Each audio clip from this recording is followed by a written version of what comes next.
मध्य प्रदेश कांग्रेस सचिव राकेश यादव ने इंदौर में एक पत्रकार वार्ता लेकर एमपीसीए में टेंडर घोटाले के साथ टिकट की ब्लैक मार्केटिंग के आरोप लगाए हैं। यादव का आरोप है कि करोड़ों के टिकट की कालाबाजारी में एमपीसीए के सीईओ रोहित पंडित एवं एमपीसीए के सदस्य प्रसून करमड़ीकर इस षड्यंत्र में शामिल है। वहीं केंद्रीय मंत्री सिंधिया की भूमिका भी संदिग्ध बताई गई है। राकेश यादव ने कहा कि एमपीसीए के सूत्रों के अनुसार 4 अक्टूबर को आयोजित भारत वर्सेस दक्षिण अफ्रीका के T20 मैच में टिकटों की कालाबाजारी का असली खेल 3 व्यक्तियों ने मिलकर खेला है। टिकटों की कालाबाजारी का मुख्य सरगना एमपीसीए का सीईओ रोहित पंडित एवं एमपीसीओ सदस्य प्रसून करमड़ीकर तथा www.insider.in वेबसाइट का एक कमर्शियल अधिकारी है, जिन्होंने 21 सितंबर को रात 9:30 बजे से सुबह 6:30 बजे तक 3 लैपटॉप के माध्यम से पूरी रात एमपीसीए के ऑफिस में ऑनलाइन टिकटों को लगभग 8 व्यक्तियों की फर्म से पैसा ट्रांसफर पेटीएम इनसाइडर की वेबसाइट के माध्यम से 12:45 पर 5 मिनट के अंतराल से किया गया। रात को ही सारे टिकट ऑनलाइन बुकिंग की सारी प्रक्रिया पूर्ण हो गई। रात को 3:30 बजे से 5 बजे के मध्य 19,700 टिकट ऑनलाइन करने के बाद टिकटों का ऑन पेमेंट कलेक्शन सुबह निर्धारित स्थान पर 7:30 बजे प्राप्त कर लिया गया। एमपीसीए की सीसीटीवी फुटेज में यह सारी डिटेल प्राप्त हो जाएगी। 3 व्यक्तियों ने एमपीसीए के ऑफिस में बैठकर टिकट कालाबाजारियों तक पहुंचाकर मैच के 2 दिन पहले इन व्यक्तियों ने टिकट को बेचने के लिए अपने सारे दलाल मध्य प्रदेश में फैला दिए।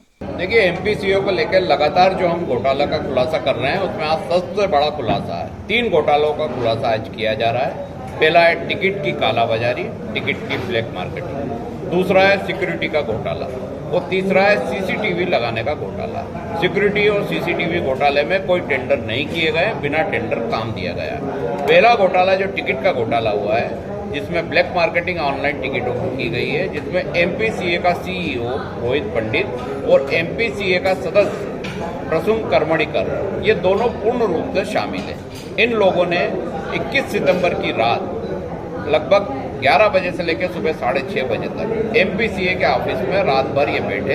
एमपीसीए का ऑफिस चालू रहा और इन तीनों लोगों ने, तीसरा व्यक्ति जो था वो पेटीएम इनसाइडर का एक अधिकारी था, वो भी वहाँ मौजूद था।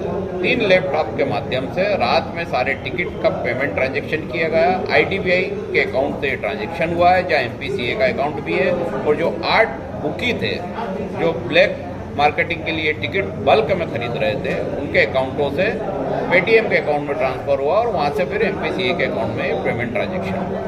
ये सब कुछ ऑन रिकॉर्ड मौजूद है, बैंक में भी मौजूद है और एमपीसीए और पेटीएम के रिकॉर्ड में भी मौजूद है कि कितनी बजे सारे टिकट इश्यू किए गए और कब उनके अकाउंट में पेमेंट ट्रांजैक्शन हुआ।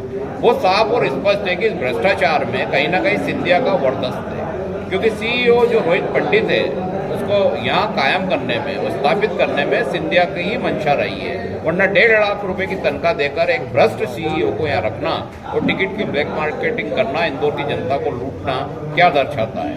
सिंधिया ने आज तक इस बात का कोई जवाब नहीं दिया है, ना ही एमपीसीए ने कोई जवाब दिया है। सिर्फ ये बोलने से कि हमने नहीं करा, बात खत्म नहीं होती।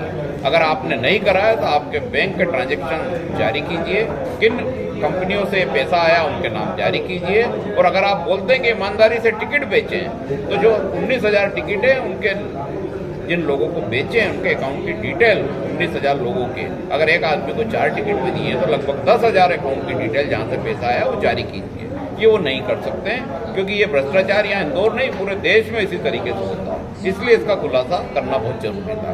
दूसरा मामला सिक्योरिटी का है। सिक्योरिटी में आपने देखा होगा कि रोड सेफ्टी मैच अभी कुछ दिन पूर्व हुआ था, उसमें बॉम्बे की सिक्योरिटी थी। सिक्योरिटी की एजेंसी जो थी वो सलमान खान के जो शेरा हैं उनकी सिक्योरिटी एजेंसी। उन्होंने मात्र 60 बाउंसर और 15 गार्ड की मदद से होलकर स्टेडियम में सभी खिलाड़ियों को सिक्योरिटी प्रदान की, दर्शकों को सिक्योरिटी प्रदान की।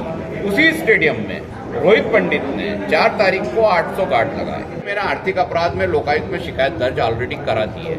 आज मैंने प्रधानमंत्री जी को पत्र लिखा है, मुख्यमंत्री को लिखा, शिकायतों की जानकारी दी है कि यहाँ की एजेंसियों में इतना दम नहीं है कि ज्योतिरादित्य सिंधिया के खिलाफ कार्रवाई कर सकें, या उनके जो शागिर्द हैं रोहित पंडित और अन्य जो लोग हैं उनके खिलाफ कार्रवाई कर सकें। अगर प्रधानमंत्री जी ये बोलते हैं कि ईमानदार सरकार हम देश में दे रहे हैं, ईमानदारी से देश चला रहे हैं, तो आज उनके लिए परीक्षा का विषय है कि वो हमारे सबूतों सहित इस पर कार्रवाई करें, जांच करें। अगर दोषी नहीं है तो हम स्वागत करेंगे और दोषी है तो जेल में पहुंचाएं।